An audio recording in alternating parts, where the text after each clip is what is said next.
Hello, Vern John Mize, and I'm going to be teaching a lesson on poetry.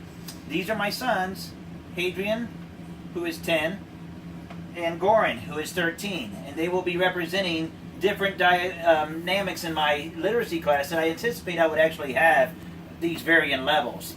The setting would be a general education classroom consisting of ELLs, native speakers, as well as special education students. The content is going to be literacy, and we are introducing alliteration and poetry at this moment. The method I'm going to employ is phonology and reading methods with a learning view, and the reason that stands out to me is because they mentioned that hearing rhymes and alliteration is a good way for ELL students to start to recognize sounds in their new language, and it also includes tasks that involve students in manipulating sounds in the language. So with that being said, here we go. Good morning, class. Good morning, Mr. Mize. Very good. Gentlemen, I would like to ask you, what do you know about poetry? Okay, well, I think that poetry is like a form of writing, and you can use it to express views or what you think about society. Oh, okay, that's really great, and that's looking into it really deep. Adrian, what do you know about poetry? I know that in poetry that it's sort of. I don't really know that much about poetry. What's one thing that you think about it, though? Something that I thought I heard you saying earlier.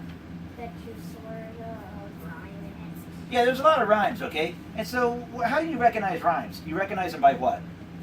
By if the ends of the words sound the same. Okay, good. And the key word I want you to focus on is that if the end of the word sounds the same. Sounds is what we're talking about. So what this lesson is going to tell you guys, I'm going to introduce something new about poetry you might not be familiar with that focuses on sounds. And what I really want you to pay attention to are the sounds. I'm going to read an example. I want you to tell me if you think this is poetry or not, okay? And then remember what you said. Remember what you said. All the things that you said are true about poetry, okay? So listen to this. And you might recognize this. So don't laugh if you recognize it and think it's just silly, because I'm going to tell you, if you don't recognize it, I'd be sort of shocked and surprised, okay? I'm going to read it as, it's a song, and I'm just going to tell you it's a Christmas song, but I'm going to read it as, as a poem format, okay? On the 12th day of Christmas, my true love sent to me 12 twinkling stars, 12 twinkling tiaras, 11 emerald elephants, 10 Tiffany trinkets, 8 echoing elves, 7 sequined stars, 6 sexy singers, 5 fake fingernails, what are you laughing at? 4 furry foxes, 3 tingling tambourines, 2 turtle doves, and peach tree and pale, what? And a partridge in a pear tree is what it's supposed to be, but they're saying something different. So if I ask you, thinking about those words that I just read to you, does that sound like poetry? Yes. Okay, I have a no and a yes. Let's talk about it, okay? Let me have you guys actually confer with each other. Will you explain to Adrian why you think yes? And when he's done, will you say, I respectfully disagree, but I think not because, okay? Go. Well, I think it does sound like poetry because there's rhymes in it, like you said, and it's like a form, and it has like a meaning to it too. It's definitely got a form. I see that. I respectfully disagree, but I think no, because in it, only like 2 words of it are rhyming at a time. Okay, so, continue. I thought you were done. But with poetry, most of the words, like all the time, are rhymed together. Okay. Now, let me just touch a little bit on what you said. Goran recognized some form. He said he thought he recognized some rhymes in there. I don't really recall. Like you said, I think there was only maybe 1 or 2. It wasn't every line was rhyming, right? But what we look for in poetry that we were talking about before when we talked about sounds, were that some sounds are the same, usually in the end of the word. Did you notice any other sounds that were the same? Like the way the writing flew, like kind of. let me show you the example, okay? And maybe if you guys look at it, you can come up with a little bit of a more thorough answer, okay? So it starts at the top there. You see where it says 12 Days of Christmas? Just read it to yourselves. And you only have to go to 6. You don't have to go past 6.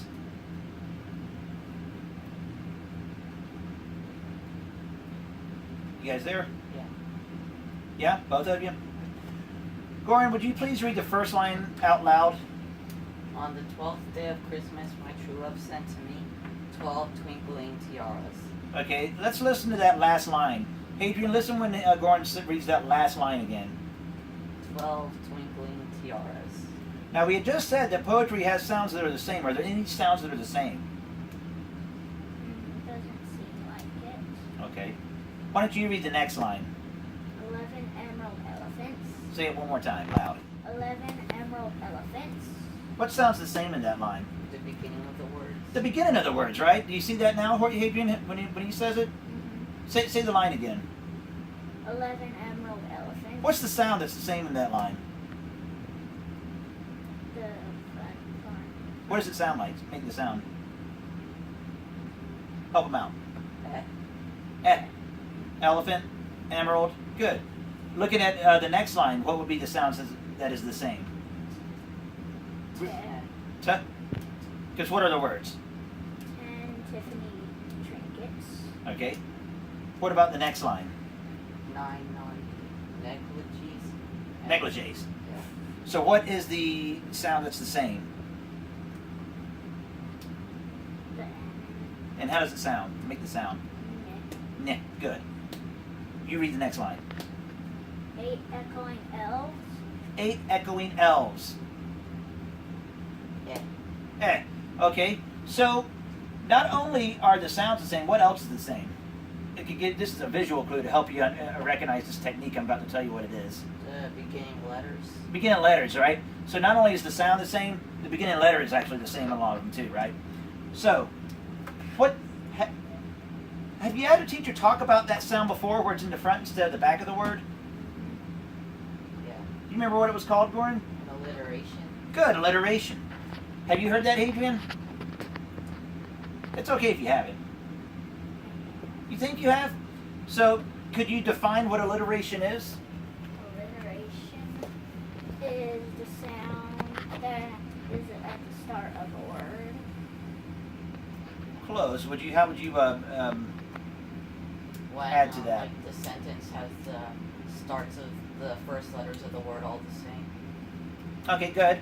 Here's the exact definition, okay? Alliteration is the repetition of consonants. So, the repetition of consonants at the beginning of words in poetry or any writing.